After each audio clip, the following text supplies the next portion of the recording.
Somebody must have something. It's awfully hot in here. It wasn't yesterday. We were doing the auction. I didn't notice any heat at all. I don't know why. But, well, let me ask you this. Now, let me think of something to ask you all. There was something... Oh, I have to read from my book! Yay! But I don't have my book. I have a book. Has anybody in here read the book thus far? They're not going to produce... I'm sure they're not going to print it in Holland's... what do you call... Dutch. Really? I thought it was an Americanized version of... Okay, so it's Dutch. Where did we get all the Dutch treat? And where did we get all that Dutch, you know? You know those words? Yeah. The expressions, and they're old expressions.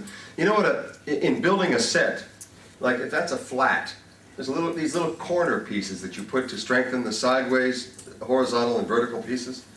Vertical and horizontal pieces. They're called Dutchmen.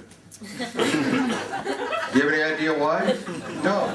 But We invented them. you probably did. You probably did invent them to strengthen a joint. You're right. Which I could have used a little anyway, that's another question. For the sailing ships. For the sailing ships, yes. Thank you. Could you leave the room, please, now?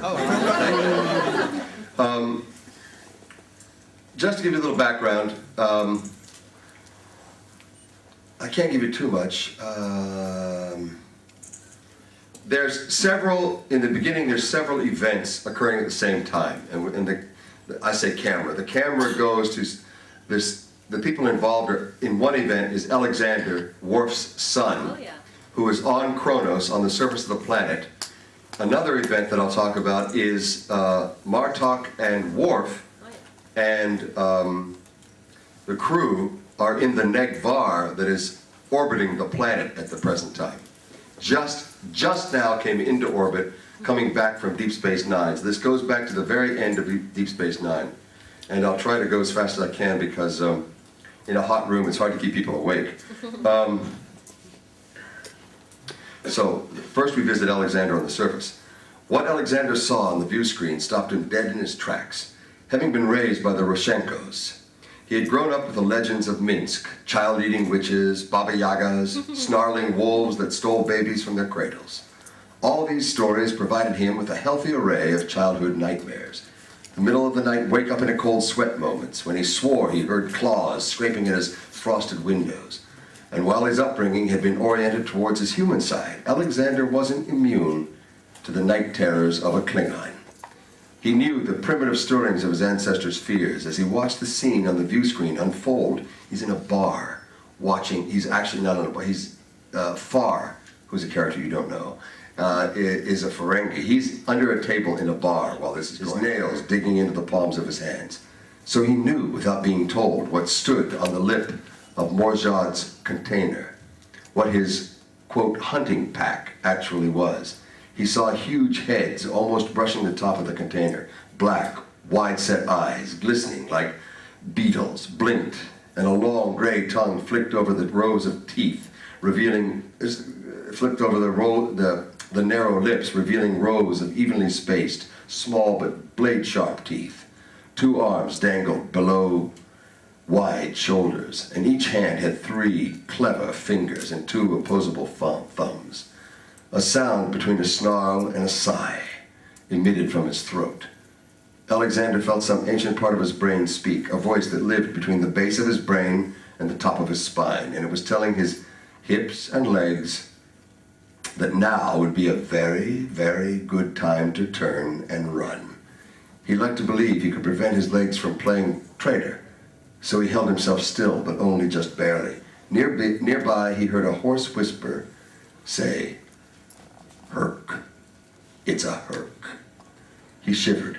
The survivors of the carnage had finally driven off the plunderers with a little carnage of their own, winning back the world that had been taken from them. And while Kalis was remembered as one who had wrought the hearts and souls of his kind, it wasn't until they fought the Herc that they became Klingons. But that was 1,000 years ago. Alexander wondered, the Herc are supposed to be extinct. He watched as the first Herc stood for a moment at the lip of the open container and stared around at the Klingons. Morjad looked up at it, its low-slung head a good meter above his own, and grinned. He beckoned to it, and the beast strode forward, appearing slow and docile, even awkward, as if it had been awakened from a deep sleep. Stunned, Alexander watched a second Herc follow the first. This one seemed more awake. So when it first emerged into the sunlight, it blinked its green, pupilless eyes, tilted back its head, and screeched its pleasure to the skies. Up on the screen, near the edge of the crowd, a Klingon warrior broke and ran. The Herc twisted its head to follow the man's path, then dropped its shoulders, tensed as if it was about to spring. Morjad saw these moments and called to it, "No!" The Herc looked at him, lowered its eyes, and subsided. My picture of them was a little different than Jeffrey's. I like his description here, but my description was a little different, and I mainly described their lower body. The editor decided not to go there, but the legs of a race they were more wolf-like, their legs, than human, and that scared me. I don't know, maybe it's my own personal fear of a werewolf, perhaps, I don't know. But anybody have any questions about that little sequence there? Well, I hope, despite that, I hope you go out and, if you can find the book, and I know you guys can all read it in English because you're that great. I hope somebody translates it into Dutch. Not bloody likely unless it's one of you. So, any questions about anything else, though? Do you think it might come out on audio? Sorry, Do you think it might come out on audio, and will you read it? I don't think it will. I don't know what the story is with the Simon and Schuster and not Simon and Schuster so much, but Simon and Schuster. They don't really push the Star Trek books because they have a ready-made audience. So they don't feel like they have to really market them very much. I can't believe that they wouldn't want to do an audio book of this because they have me. I'm still here. And the major characters in it are Worf. Even if they used one voice, Worf, Sorella, Alexander, Drex, Kahless, Ezri Dax, Kira. I've used a world that I absolutely do know from my experience on Star Trek, and it's a great adventure. It's a great saga.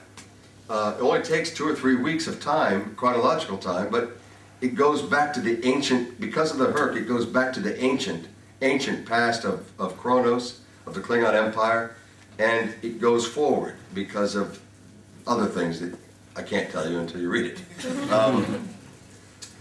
But it's a hell of a saga, and when it was all done, I was very satisfied. I said, "Cool, I'm enjoying this," and I've been looking at it for 4 years.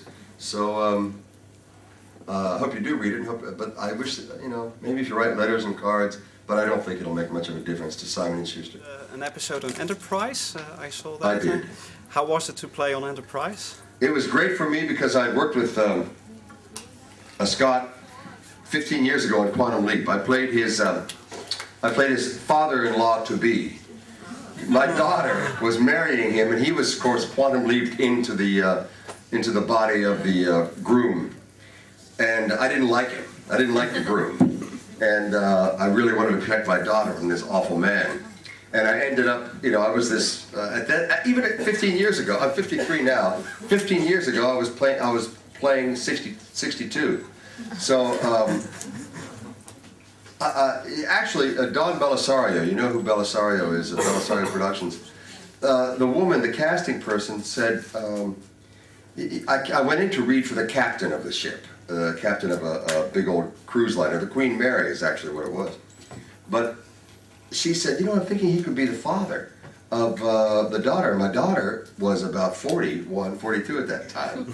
So, and it was 15 years ago, so I was 39 or 40, somewhere around there, younger. So she says, let me call in Don. Don Belisario comes in, he says, do you think he's too young to play? And Don says, yeah. He goes older, she goes younger, that's fine.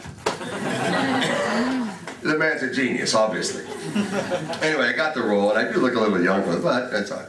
But I got to smack Scott right in the nose. I mean, I had this, he says, "Oh, yes, I'm the boxing champion of Harvard, 1919. Put up your dukes, young man, put up your dukes. I'm going to teach you a few lessons." And he says, "Look, I am," you know? And he goes flying backwards, so I got to smack Scott right off the bat. And we talked a little bit about it. I never did hit him. Might have grazed his nose a little bit, but it was good to talk about old times. And during the show, if you've seen that episode, you know, it's in the salt mines, that lithium mines. We're back in caves. That set is like 115 degrees because there's no air conditioning allowed because they have this mist in the air and it's got to hang there for the camera. If they turn the air conditioning in the studio on, it sucks it all out and you have to do it again and again and again and again. So meanwhile, we're wearing these immense numbers of layers of skins and furs to keep us warm in this frigid environment underground on Rura Pente. But it was 115 degrees in the studio, so I was just dying back there. And Scott and I would sit back there holding his armloads full of dilithium, which was mica, it was very heavy, waiting for our cue. And we'd be talking about jobs we did to survive as actors, you know, getting started. Of course, he's a multi-millionaire doing leads and, you know, forever.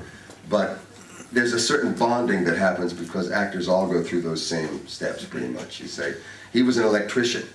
I poured curb and gutter, you know, concrete in the early days. And I said the best thing about it was the only thing that was important was a place to sit down at the end of the day. And it keeps your head screwed on straight in terms of money and perks and, you know, blah, blah, blah, blah, Hollywood crap. All you want to do is just let me sit down for a while. So anyway, that's the answer to that. I had a great time with him because we were able to reminisce and talk about old times as actors. So there's something else I wanted to say about that. I forgot. Anything else? I think we're setting up a large table with items on it. I'm sorry, but it's time. Yeah, it is time. Yes. And you know, Ninka, you're an actor. You know whereof I speak.